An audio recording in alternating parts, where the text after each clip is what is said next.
Hello everyone.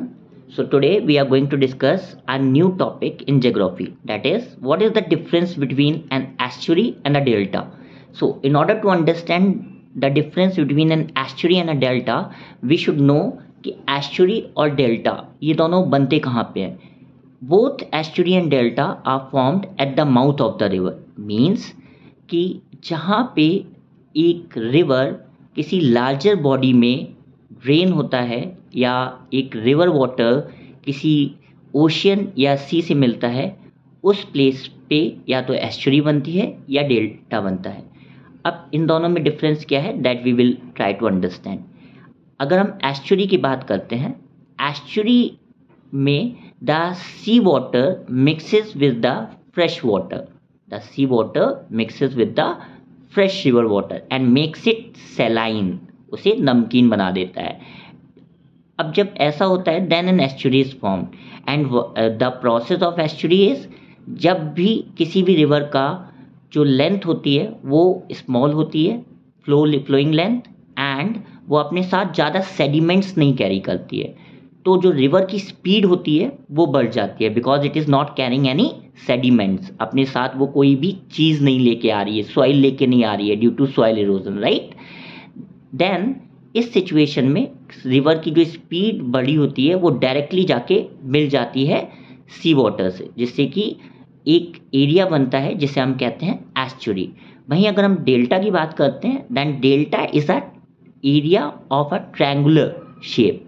Delta is an area of a triangular shape in which the river water deposits the sediments at its mouth. मतलब try to understand कि deltas में जो reverse की length होती है वो बहुत लॉन्ग होती है, और लॉन्ग लेंथ के रिवर्स अपने साथ काफ़ी ज़्यादा सेडिमेंट्स लेके आते हैं, और जब रिवर्स अपने साथ सारा ज़्यादा से ज़्यादा सेडिमेंट्स डिपॉजिट करते हैं तो वो उनकी जो स्पीड होती है रिवर वाटर के फ्लो होने की वो धीरे हो जाती है, और जैसे उनकी स्पीड धीरे हो जाती है वो एट द एंड रिवर के माउथ पे सेडिमेंट्स डिपॉजिट करना शुरू कर देते हैं, जिसकी वजह से क्या होता है कि जो रिवर बॉडी है वो डिवाइड हो जाती है before mixing it with sea water और एन ओशन वाटर, है ना.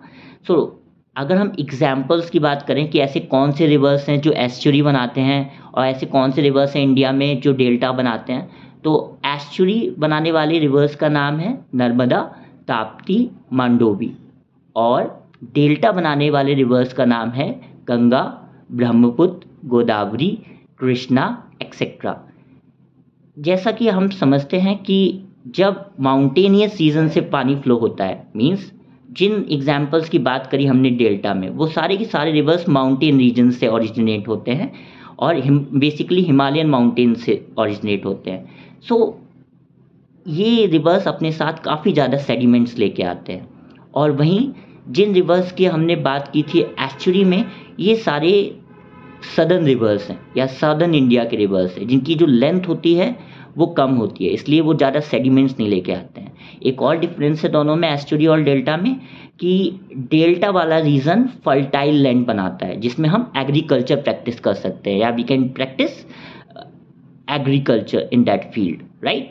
बट एस्चुरी में we can not practise agriculture because estuary में सेलाइन वाटर होता है, तो जो फील्ड भी होगी वो भी सेलाइन बनेगी, ठीक है. एंड वो जो एस्चुरी वाला रीजन होता है वो वाइल्ड लाइफ हैबिटेट्स के लिए सूटेबल होता है, वहीं डेल्टा वाला रीजन एग्रीकल्चरल लैंड के लिए सूटेबल होता है. I hope that I have cleared what is the exact difference between an estuary and a delta. whatever I have explained, the notes are available in the description at the end of this video. You can check it out, and if you have any query you can comment in below, and if you have liked the explanation please like and subscribe the channel. Thank you very much. Have a good day everyone.